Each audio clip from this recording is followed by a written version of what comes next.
I got 3 names for you. We've kind of kicked some of these around before.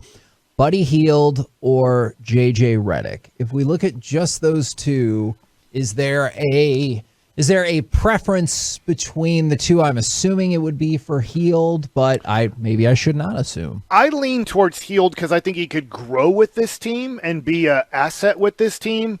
But at the same time, if you're just looking for an expiring contract to see if that JJ Redick can just help you get to possibly the 6th seed and then open up more money, like, that's fine. I would say in a Buddy Hield trade, just because his contract is high enough that I don't want him to ruin what I could do in the offseason, Dwight Powell has to be part of a Buddy Hield trade. I have to get rid of the $12 million sitting on my bench over the next 2 years to take on Buddy Hield. Because if I trade James Johnson, let's just say, and something else to make the money work, I am now not a player in free agency at all in the offseason. I just made my move. I've made my move for Buddy Hield, and to me, that's not near good enough to get this team where we want it to go. What about Redick?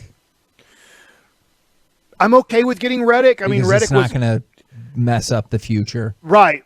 And I guess since James Johnson doesn't play, I'm not, I would be like, okay, we got somebody, but, you're getting a little bit smaller. You're getting much better shooting, obviously. But I would say, all right, I would love to do Dwight Powell for JJ Redick. I have no clue if New Orleans is interested in that at all. All right, I got 2 other names for you, and one of them I think you're going to shoot down just because of the future seasons that you mentioned, but the rumor persists, Kevin Love.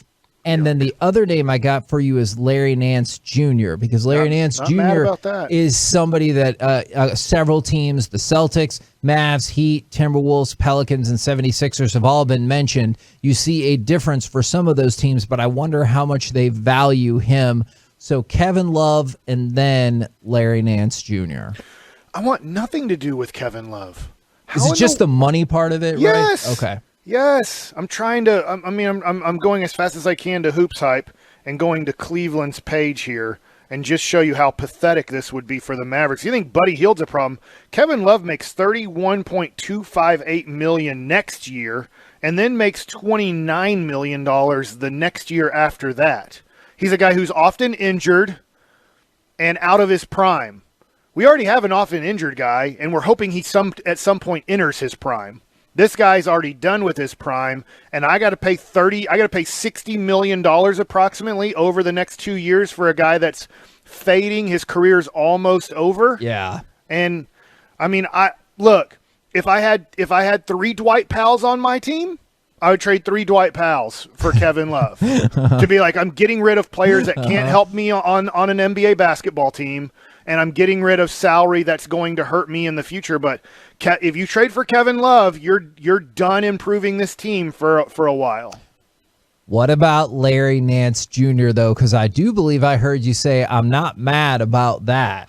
He's $10.6 million next year, and he's $9.6 the next year. So he is a guy that you'd have for 2 more years. He's an athletic guy off the bench who I think can help you, but I don't want to give up much. The thing is, like we said, we don't have much. But if they're trying to get off of salary, I don't think Larry Nance Jr. is different. So Kevin Love, they're trying to move on from that. Larry Nance Jr. is different, where I think he would have to put a competitive offer out there. Yeah, no, this is a guy who's pretty young, who rebounds the ball pretty well, and is an athletic guy. I'm pretty sure that he works nicely in the pick and roll. And it looks like, looking at his stats, the 3-point shot is coming together decently. So, like, it seems like he might be able to space a little bit for you. That's a really interesting prospect, right? Especially for this particular Mavs team, where you're looking for a post that can give you a little bit. Now, I don't recall what his defense looks like, because, I mean, what do I look like watching the Cleveland Cavaliers play right now? Right. And the defensive rating doesn't look incredible, but it's a plus net rating. So it looks like he is, by and large, a plus player when you put him on the court, and he seems to exhibit some of the qualities that you are looking for in this team. Again, the question comes back to what they want. Right. They have Sexton and Garland, who they've drafted in the top 6 over the last few years, so I don't think they're looking for guards. I think they would be looking for forwards and maybe a center. Obviously, they traded for Jarrett Allen earlier in the year, and that's going to be their big man probably for the next 5 years, making $25 to $30 million a year. So they're looking for forwards. Larry Nance is a forward, so I don't know. I don't know what to trade him. Is that the number one of the people that we went through? Like, that's actually achievable? Yes, I guess when you're talking about realistic and stuff, I think Larry Nance Jr. would help you. He's everything we want Dwight Powell to be. Would you say that, Reggie? Would that be fair? Yeah. Actually, I think that's a really good way of categorizing it. And he's a good version of Dwight money. Powell.